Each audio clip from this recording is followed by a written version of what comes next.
함께 말씀을 나누려고 하는데요. 함께 나누실 말씀의 제목은 홍수 심판에도 살아나는 인생, 홍수 심판에도 살아나는 인생이라는 제목으로 함께 말씀 나누겠습니다.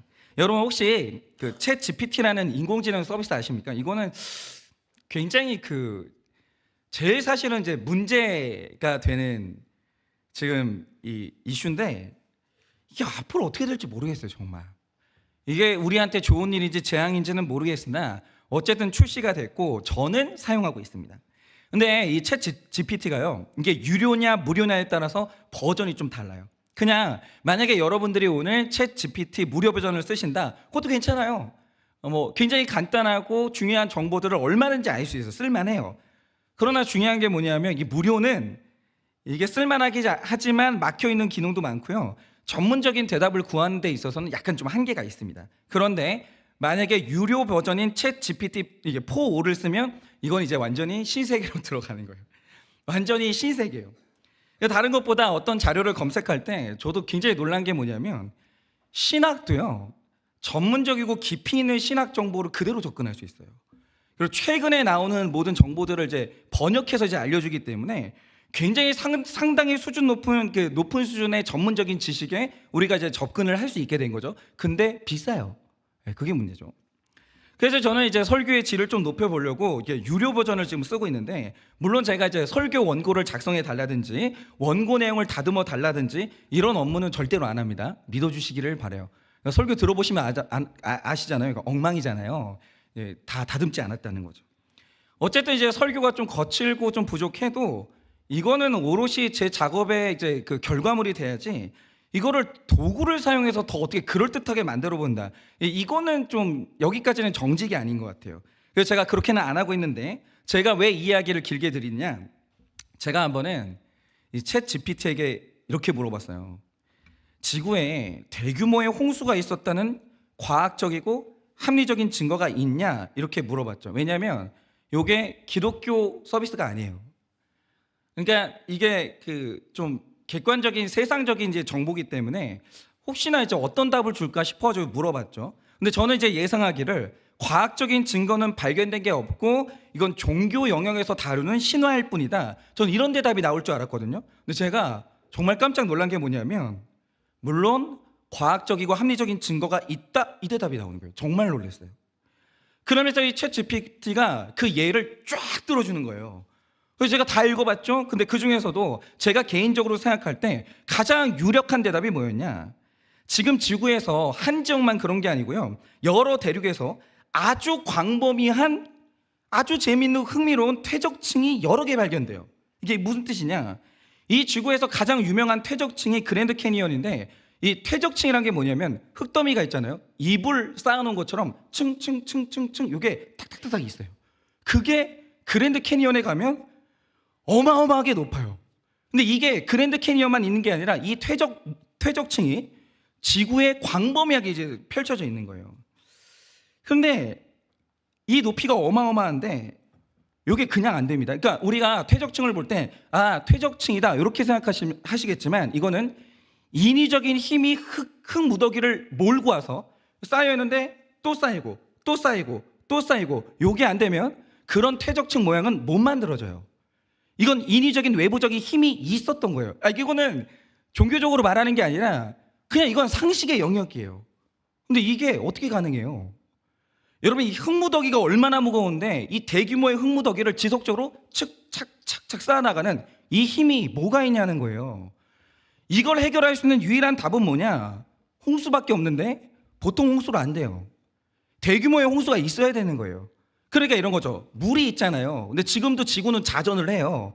그래서 계속 움직이는 중이기 때문에 물이 몰고 오는 것들이 있다는 거죠. 물의 힘으로만 이런 퇴적층이 몰려올 수 있는 거예요. 그러면 실제로 그런 예가 있냐? 있죠. 이게 이집트의 나일강 주변인데 모세 시대 이집트는 흉년이 없었어요. 가나안 땅에는 흉년이 있었지만 이집트에는 흉년이 없었어요. 늘 풍년이었어요. 그러면 이유가 뭐냐? 이집트에 거대한 나일강이 흐르는데 이 나일강이요, 우기가 되면 넘쳐요. 넘어오는 거예요, 경계를. 그런데 이 홍수의 때 강력한 물의 힘이요, 엄청난 양의 흙을 몰고 와요. 그래서 홍수가 한번 지나가고 나면 그 기존 흙더미 위에 새로운 흙이 딱 덮여요. 근데 이게 왜 중요하냐면 여러분 아시겠지만 농사를 지으면 이 그 나무들이 지력을 빨아들여요. 그 안에 있는 어떤 그 흙의 이제 토양의 이제 그 영양분들을 싹 빨아들이는 거죠. 그래서 그 땅에 농사를 오래 지으면 농사가 안 됩니다. 지력이 없기 때문에. 근데 이집트 같은 경우에는 이게 새로운 흙을 딱 몰고 오는 거예요. 기존 흙이 있는데 홍수 한번 지나면 새로운 흙이 싹 쌓이는데 그게 양질의 토양이에요. 그래서 그 위에다가 농사를 지으면 매년 농사가 잘 돼요. 엄청난 이제 비가 아니고서는. 그러니까 이 다양한 대륙에 이렇게 이게 큰 퇴적층이 존재한다는 말의 뜻이 뭐냐? 이거는 물의 힘이 아니면 안 돼요. 물이 흙을 몰고 오는 거예요. 그리고 착착착 이렇게 위에 쌓이는 거예요. 그거 말고는 이런 퇴적층이 어떻게 존재할 수 있는지 이걸 설명할 다른 합리적인 방법은 없는 거예요. 이거는 뭐 확실합니다. 그리고 제가 이제 또 하나 흥미로웠던 사실이 뭐냐면 대규모의 홍수가 있었다는 기록이요. 성경에만 있는 게 아니라는 거예요. 그러니까 이 홍수 기록은요. 수메르, 바벨로니아, 히브리, 중국, 인도 이렇게 교류가 대륙 간에 있을 수가 없는 시기에 전 지구적으로 다발적으로 홍수 기록이 있어요. 서로 간에 대륙 간에 이동이 있을 수가 없고 교류가 없었던 시절에 이미 홍수 기록이 있는 거예요. 전 지구적으로. 그러니까 이런 걸 보면 성경이 말하는 전 지구적인 홍수는 실제로 있었던 역사적 사건이다 이렇게 말할 수 있죠. 왜 안 그러겠어요? 서로 만날 수가 없는 사람들이 똑같은 얘기를 하고 있는 거예요. 어마어마한 홍수가 있었다. 그런데 이거는 이제 본질적으로 우리를 쓸어버리는 이 홍수 심판은요, 이거는 신화가 아니고 오늘날 우리 삶에도 누구나의 삶에 내 인생을 쓸어버리는 홍수는 와요. 이거는 그냥 현실이에요. 올 수밖에 없는 거죠. 그래서 우리의 삶은 한번 이 홍수 심판이 온다는 걸 미리 알고 이걸 지금 준비하고 있는 인생과 이걸 모르고 회피하면서 즐기고 사는 인생, 너는 잘 될 거야, 이거 절대 믿으시면 안 돼요. 이 말은 제 인생에도 그런 일은 안 일어나요. 어떻게 매번 잘 돼요? 홍수 심판은 오는 거예요. 무조건 오는 겁니다. 이걸 준비하는 인생, 이거는 하늘하고 땅 차이예요. 하늘하고 땅 차이. 그러면 누구나의 인생에 홍수는 올 수밖에 없는 것인데, 그럼 홍수가 왔을 때 살 수 있는 방법이 뭐겠습니까? 오늘은 이 중요한 영적이고 육적인 생존 전략을 봐야 되는 거예요. 그러면 홍수가 올 때 살아나는 이 방법이 뭔가? 첫째로 홍수가 와도 숨을 쉬면 살 수 있습니다. 6절, 11절, 17절, 24절입니다. 홍수가 땅에 있을 때 노아가 600세라. 노아가 600세 되던 해에 둘째 달 곧 그 달 11의 날이라. 그 날에 큰 기품의 샘들이 터지며 하늘의 창문들이 열려 홍수가 땅에 40일 동안 계속된지라. 물이 많아져 방주가 땅에서 떠올랐고 물이 150일을 땅에 넘쳤더라 라고 하십니다. 여러분, 이 기록이 굉장히 중요한 이유가 뭐냐면 제가 앞에서 말씀드렸듯이 전 지구적인 대규모의 홍수 기록은요, 성경에만 있는 게 아니에요. 그런데 그 중에서도 특별히 메소포타미아 문명이 기록한 이 길가메시 서사시를 보면요, 성경과 거의 유사한 내용의 홍수 기록이 있어요. 그런데 이 비교 종교학을 배워보면 이 모든 기록하고 아주 뚜렷하게 성경의 기록이 완전히 구별되는 차별점이 보여요. 그게 뭐냐? 지금 이 성경의 기록처럼 언제 홍수가 났는지 그 시기와 기간이 이렇게 정확하고 구체적으로 명시된 기록은 성경 하나밖에 없어요. 성경책 하나밖에 없어요. 나머지는 다 그냥 스토리예요. 났다, 이유가 뭐다, 이 정도만 얘기하지 며칠 동안 뭐 어떤 기간을 이렇게 정확하게 기록하는 건 성경밖에 없는 거예요. 그러니까 성경책이 굉장히 유일한 기록인 거죠. 그런데 성경이 말하는 정확한 이 홍수의 규모가 뭐냐라는 거예요. 영적으로 중요한데 이게 뭐냐면 그 당시에 산들 중에 홍수의 수면보다 높이 솟아있던 산은 없었어요. 산보다 높이 솟은 건축물이 없었기에 산이 가장 높았는데 그거보다 해수면보다 높은 산봉우리는 없었다는 거죠. 다 잠겼어요. 이 말 뜻이 뭐냐면 어떤 사람도 날지 못하는 한 이 홍수는 못 피했어요. 아무도 못 피했어요. 그럼 이게 이제 뭘 의미하는가? 여러분이 생각을 해보세요. 노아가 홍수가 온다고 외쳤을 때 물론 사람들이 무시는 했어요. 에이, 그런 게 어디 있냐고. 너는 그런 걸 믿냐고. 얘기는 했죠. 근데 사람들이 무시는 했겠지만 모든 사람의 마음 안에는요, 불안이라는 감정이 있어요. 요거는 못 지워요. 안 올 것 같긴 한데, 근데 저게 사실이면 어쩌지?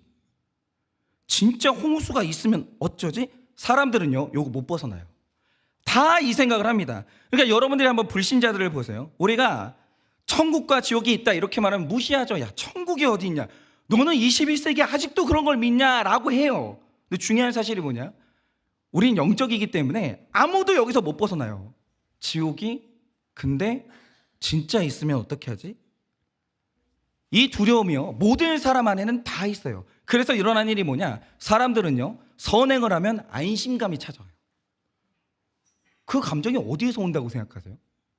이상하게 사람은요, 선행을 하고 딱 나면요, 요 마음에 휴 하고 안도감이 생겨요. 그런데 내가 삶에서 선행이 없고 악한 일을 저질렀다? 그럼 그게 이 불안함과 두려움을 떨칠 방법이 없어요. 왜 그러냐? 사람은요, 지옥과 심판이 있으면 어떻게 하지? 여기서 못 벗어나요. 다 있다라는 거예요. 그런데 문제는 뭐냐면 이 불안함에도 불구하고 어떤 사람들은 끝내 방주를 만들지 않았어요. 그리고 끝내 예수님을 안 믿는 사람들이 있다라는 거죠. 그러면 이유가 뭔가? 홍수가 있을 수도 있다? 이건 인정해요. 중요한 게 뭐냐? 만약에 온다고 해도 내 힘이라는 것은 그것을 극복할 수 있는 규모의 홍수일 거야? 이런 식으로 홍수를 가볍게 여기는 사람이 있다라는 거죠. 그러니까 이런 거예요. 지옥이 있을 수도 있겠다, 심판이 있을 수도 있겠다라고 하는데 예수님을 끝내 의지를 안 해요. 왜 그러냐? 내가 지었던 죄를 나의 선행과 나의 돈으로 그거 메꿀 수 있다고 보는 거예요. 그러니까 믿지 않고 선행을 하는 거예요. 그래서 이 선행이라는 것은 겉으로 보면 선한 것처럼 보이지만 그것만큼 미련한 게 없는 거예요. 내 죄를 가볍게 여기고 하나님의 심판을 우습게 여기는 거예요. 내가 해결할 수 있다고 보는 거예요. 그러니까 사람들이 끝내는 믿음으로 못 가는 거예요. 그런데 성경이 분명히 말하는 게 뭡니까? 하나님이 각자의 인생에 심판을 보내시는 그날, 그거 사람의 힘으로 극복 안 됩니다. 절대로 안 돼요. 그러니 이런 심판이 분명히 존재하는 세상에서 먼저 가져야 될 지혜가 뭐냐? 절대로 자기 자신에 대해서 과대망상에 빠지시면 안 돼요. 정확히 주제 파악을 해야 돼요. 내가 어디까지 할 수 있어요? 어디까지 못해요? 중요한 게 뭐냐? 여러분이 아무리 노력해도 안 되는 게 있어요. 여러분은 절대 여러분 스스로의 힘으로 여러분 죄를 해결 못합니다. 그거는 누구도 불가능해요. 누구도. 우리가 이 주제 파악을 빨리 해야 되는 거예요. 그래서 언젠가 우리 인생에 찾아오는 심판은 돈이 몇 조가 있어도 돈으로는 해결이 안 돼요. 그거는. 근데 심지어 우리는 돈도 없어요. 우리 다 경험하는 게 뭡니까? 열심히 일해가지고 방금 전에 통장에 월급이 들어왔는데 한 1분 뒤에 보니까 없어요. 다 우리 이러잖아요. 어떻게 여러분이 해결하실 거예요? 그걸 돈도 없으시면서. 근데 그거는 홍수를 얼마로 막을 수 있어요? 못 막아요. 인생 돈으로 다 해결할 수 있다고 믿는 사람 있잖아요. 제일 바보예요, 그게. 인생 문제가 그렇게 만만하지 않습니다. 그리고 오는 홍수는요, 박사 학위를 10개를 가지고 있어도 그 방법 못 찾아요. 그런 방법은 없거든요. 최고 권력자인 대통령과 친해도 이게 못 막아요. 이 결정적인 대규모의 심판은 있다라는 거예요. 내 한계치를 넘어가는 거예요. 있다라는 거죠. 그러니 빨리 이제 그만 나를 믿고 나를 의지하는 그 교만을 빨리 내려놓으셔야 돼요. 나 혼자 안 돼요. 그건 안 되는 거예요. 이것을 이길 힘이 있는 유일한 그 하나님, 이 하나님의 존재를 빨리 받아들여야 됩니다. 하나님만 해요. 그래서 노력보다 중요한 게 뭐냐? 겸손한 믿음이에요. 그 무엇보다 중요한 지혜라는 거죠. 하나님을 만나는 것. 그러면 나 자신을 향한 믿음을 내려놓고 하나님을 믿는다.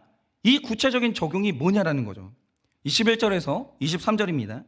땅 위에 움직이는 생물이 다 죽었으니 곧 새와 가축과 들짐승과 땅에 기는 모든 것과 모든 사람이라. 육지에서 그 코에 생명의 기운의 숨이 있는 것은 다 죽었더라. 지면의 모든 생물을 쓸어버리시니 곧 사람과 가축과 기는 것과 공중의 새까지라. 이들은 땅에서 쓸어버림을 당하였으되 오직 노아와 그와 함께 방주에 있던 자들만 남았더라 라고 하십니다. 자, 우리가 이 홍수를 단순하게 한번 생각을 해볼게요. 하나님이 홍수를 보냈을 때 사람들이 다 죽었어요. 그러면 홍수는 왜 사람이 못 살아요? 왜 이것 때문에 죽어요? 이거 되게 간단한데 이유가 뭐냐면 홍수라는 물심판은 사람이 숨을 못 쉬어요. 그러니까 죽는 거예요. 그런데 만약에 홍수가 왔는데 숨을 쉴 수 있다, 고난이 안 되죠. 이거는 사는 거예요. 그러니까 보세요. 홍수가 왔을 때 키가 가장 크다는 기린도 죽었어요. 왜냐? 기린 따위는 홍수가 넘쳐버렸죠. 죽는 거예요. 사자와 호랑이 그 민첩성으로 홍수를 못 피해요. 숨 못 쉬어서 죽었죠. 결국 새들도 하늘을 날다가 힘이 떨어져가지고 땅에 떨어진다는 날 다 죽습니다. 숨을 못 쉬거든요. 그런데 요 홍수 심판이 왔을 때 유일하게 이게 고난이 아니었던 생물이 있어요. 안 죽었던 생물이 있어요. 뭐겠습니까? 물고기죠. 왜냐? 아무리 물이 몰려와도 물고기는 물에서 숨을 쉬거든요. 숨 쉬잖아요. 안 죽어요. 홍수가 막 거대하게 밀려와도 숨 쉴 수 있으면 그건 그때는 고난 아닙니다. 아무리 홍수가 있어도. 마찬가지로 홍수가 왔는데 신기하게 말씀을 보면 노아의 가족들은 다 살았어요. 왜입니까? 방주 안에 숨 쉴 공간이 있었거든요. 그럼 고난 아니에요. 내가 아무리 엄청난 홍수가 밀려온다 할지라도 나한테 숨 쉴 공간이 있다, 그거 고난 아닙니다. 그거 안 죽습니다. 살아나는 거죠. 마찬가지로 고난이 오면 제일 힘든 게 뭐냐? 공황장애가 오니까 숨이 안 쉬어져요. 불안해서 숨이 안 쉬어져요. 삶의 무게에 눌려가지고 숨이 안 쉬어져요. 그러다 죽어요. 숨 쉬는 게 고통이니까. 그런데 이때 고난이 구원으로 이어져서 사는 방법이 뭐냐? 숨을 쉬는 방법이 뭐냐? 아담이 그렇듯이 하나님이 불어주시는 호흡으로 그때 숨이 쉬어져야 사는 거예요. 그런데 고난의 때에도 우리를 숨쉬게 하는 이 호흡이 뭐냐? 바로 그게 말씀이에요. 근데 지금 제가 이 말씀 드리잖아요. 이게 무슨 소리인지 모르시는 분들이 있는데 이게 무슨 소리인지 알아듣는 분들이 있어요. 그냥 이런 거죠. 저는 이런 간증을 되게 많이 듣는데 엄청난 고난이 와서 죽을 것 같은 거예요. 숨이 안 쉬어지는 거예요. 근데 어느 날 아마 너무 죽겠어가지고 살려고 예배를 왔는데 그런 일 되게 많아요. 목사님이 그날 자기 이야기를 하는 거예요. 근데 제가 뭘 알겠어요? 목사님들이 뭘 알겠어요? 성도님들에 대해서 하나하나 다 모르죠. 근데 그날 내 이야기인 거예요, 설교가. 들리죠? 그래서 말씀을 들으니까 왜 나한테 고난이 왔고 이유가 뭐고 그래서 이걸 빠져나오는 방법이 뭔지 말씀이 듣는데 해석이 되는 거예요. 그래서 고난이 왔구나. 이거 빠져나가는 방법이 이거구나. 하나님이 원하시는 게 이거구나. 이게 있잖아요. 말씀이 들려서 내 고난이 해석될 때가 있어요. 그럼 어떤 생각이 드냐면 야, 아직 하나님이 나를 안 버렸다. 요거 조금만 버티면 이거 끝나는 고난이구나. 이게 해석이 되면서 사람 있잖아요. 아휴, 살겠다. 숨이 쉬어져요. 그러나 여러분 반드시 이 숨을 쉴 때는 예수님이라는 방주, 공동체라는 방주 안에서 숨을 쉬셔야 돼요. 왜냐? 만약에 고난이 왔을 때 내가 숨을 쉬어보겠다고 방주 바깥으로 가서 숨 쉬는 분들이 있어요. 예를 드는 거죠. 답답해요. 숨을 못 쉬겠어요. 아, 못 살겠다. 쇼핑이나 하러 가자. 쇼핑하는 거예요. 그때는 숨이 쉬어져요. 맞아요. 가슴이 답답해요. 아, 난 못 참겠어. 술을 막 들이붓는 거예요. 맞죠? 숨 쉬어지죠. 그리고 숨을 쉬겠다고 다 내팽겨치고 여행을 다니는 거예요. 숨이 쉬어져요. 숨 쉬겠다고 게임하고 이런 식으로 해요. 근데 중요한 게 뭐냐면 숨을 잘못 쉬면 나중에 그게 더 큰 홍수로 밀려요. 쇼핑을 통해서 숨을 쉬겠다. 나중에 카드 고지서 어마어마한 홍수가 돼가지고 나한테 밀려오는 거예요. 게임 그거 밖으로 못 나와요. 방 밖으로 못 나와요. 그 안에 갇혀가지고 완전 인생 고립되는 거예요. 어마어마한 이 홍수가 더 크게 밀려오는 거예요. 그러므로 여러분 홍수가 왔을 때 유일하게 나를 살리는 이 숨결, 이 호흡이 있는 공간이 뭐냐? 예수님이 계시고 말씀이 있고 공동체가 있는 방주 안에 반드시 계셔야 돼요. 밖으로 나가서 잘못 숨쉬게 되면 더 큰 고난이 더 밀려오는 거예요. 그러니 진짜 신앙생활은요, 이 최고의 실력이 있어요. 방언하는 거 좋은 실력인데 최고 실력은 아니에요. 뭐 성경 막 줄줄줄 외우는 거. 이거 멋있긴 한데, 좋은데 최고 실력은 아니에요. 진짜 최고 실력은 뭐냐면 붙어가는 실력이에요. 그러니까 만약에 이럴 수 있어요. 나는 저 목사님이 뭔 소리를 하는지 모르겠고, 저 목사님은 살살 얘기해도 되는데 왜 저렇게 소리를 지를까? 뭐 이러시는 분들이 있어요. 맞아요. 그럴 수 있는데 붙어가세요. 공동체를 이루다 보면요, 정말 마음에 안 드는 사람 나타나요. 교회 올 때마다 그 사람 때문에 거슬리고 이게 너무너무 힘든 분들이 있어요. 공동체는 그런 사람이 있습니다. 상처받을 수 있어요. 그런데 붙어 계세요. 그러니까 이게 붙어 계시라고요. 그러면 홍수 오는 날 살아요. 무조건 붙어는 있어야 돼요. 그렇게 예수님의 말씀과 공동체가 있는 교회 방주에 붙어 가세요. 홍수는 와요. 반드시 와요. 그날 내가 왜 공동체에 붙어 있어야 되는지 그날 알게 돼요. 그게 최고 실력인 거예요. 붙어가는 거. 그래서 홍수를 준비하는 여러분 인생 되시기를 바라봅니다. 적용 질문 드립니다. 지금 숨이 쉬어지지 않는 사건은 무엇입니까? 한 번만 읽을게요. 무엇을 통해 숨을 쉬려고 하십니까?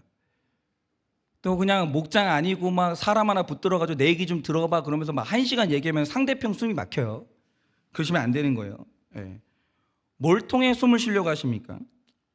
고난의 때 말씀이 들려서 숨을 쉬었던 경험이 있으십니까? 말씀과 공동체에 붙어가는 실력이 있으십니까? 둘째로 방주에 들어가면 반드시 구원이 있습니다.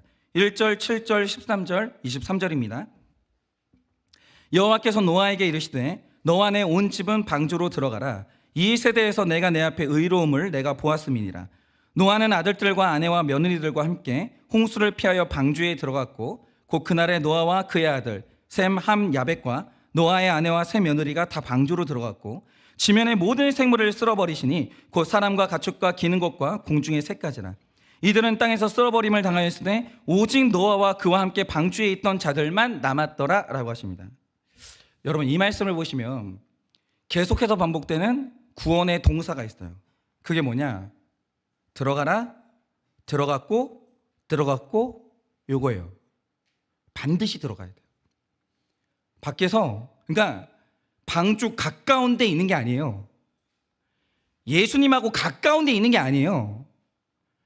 성경책이 내 옆에 있는 게 답이 아니에요. 들어가야 돼요. 말씀 안으로 들어가야 되고 공동체 안으로 들어가야 되고 예수 안으로 그냥 들어가 버려야 돼요. 들어가는 거 말고 다른 구원의 방법은 없는 거예요. 그런데 이들이 들어가니까 그 결론이 뭡니까? 방주에 있던 자들만 남았다. 그들만 살았다. 이렇게 얘기하고 있어요. 그런데 이제 중요한 건 이거죠. 이게 지금 영적인 비유인데 오늘날 우리가 방주로 들어가야 된다라고 할 때 그 방주로 들어가는 적용이 뭐냐는 거예요. 뭐가 들어가는 거예요. 바로 그게 이게 중요한데 지금 사무엘상 말씀이 계속 말하잖아요. 요 순종이에요.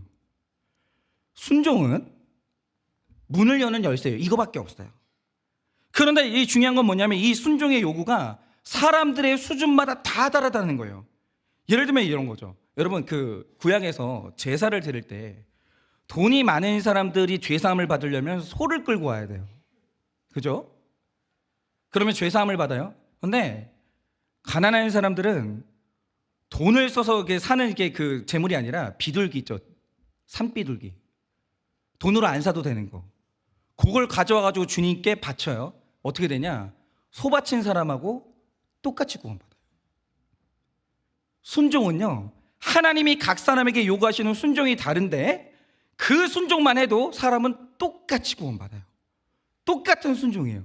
이렇다라는 거죠.